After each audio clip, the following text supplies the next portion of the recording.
The New South Wales Deputy Premier has told Sky News the Snowy Mountains has dodged a bullet, losing only 8 homes in the bushfire emergency. The Snowy Hydro project has survived, but one of its popular ski resorts wasn't so lucky. Trudy McIntosh has the story from Cooma.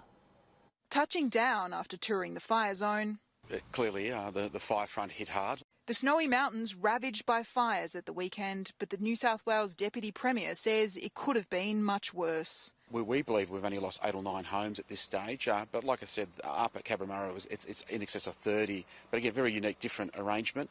So for what we saw come over the top, I think that's a really good outcome. It's really credit to the RFS and the volunteers. Responding to anger directed at the state government over perceived funding cuts to the RFS, John Barilaro concedes. We've lost the battle, I think, in one way on the RFS. Authorities fear this region could be hit again, with a mega blaze potentially forming near the New South Wales-Victorian border. Kosciuszko National Park has been closed due to the fires, with ski resorts Thredbo and Perisher on alert. They survived the last threat, but Selwyn snowfields did not. Chairlifts, snow machines and buildings all damaged by the flames. It's pretty confronting. Obviously we knew that the buildings were all gone, so we walked around and sort of had a bit of a look around and an assessment there, and with the hope that something was salvageable. Operations Manager Andrew Dunkley returned to survey the damage. The flames so hot it melted the track from the snow grader. The plan is to rebuild, but this year's ski season won't be the same. This is an opportunity that hasn't sort of come up in Australia for a number of years to build a resort from the ground up. So, we're going to take with open arms and hopefully build a better Selwyn. They've had offers of assistance from the Selwyn community and from rival resorts. Snow industry has been fantastic.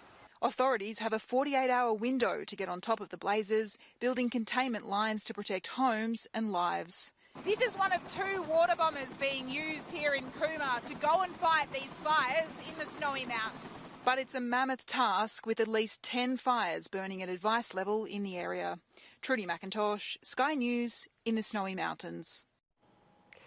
Victorians are being warned that life and death fires are on the way, with a dangerous new threat looming on Thursday. Authorities issued warnings as emergency crews desperately tried to stop the formation of a superfire in the state's north.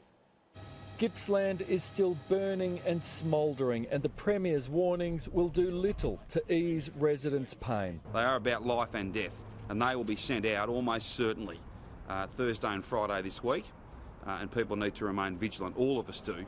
That's what brings us here back to Bairnsdale today. It's still tinder dry in East Gippsland, in the northeast of our state. 3 towns are still isolated tonight. There are now just 14 blazes burning, but that's not good news. That's because some of our fires have actually joined up.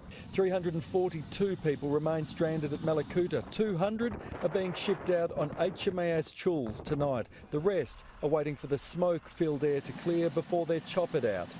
The rain and cool, calm conditions are making it easier for firefighters to slow the devastation, but on Friday it escalates again with maximums close to 40 across East Gippsland.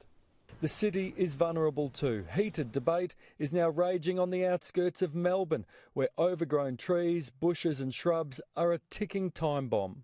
It's dry, it's drying, and even this rain we've had will have little respite at all, and the first hot day will just burn that off and we'll be back to where we were. Mount Eliza in Melbourne's outer south is one of dozens of suburbs on the urban fringe where locals fear not enough has been done to keep the vegetation in check.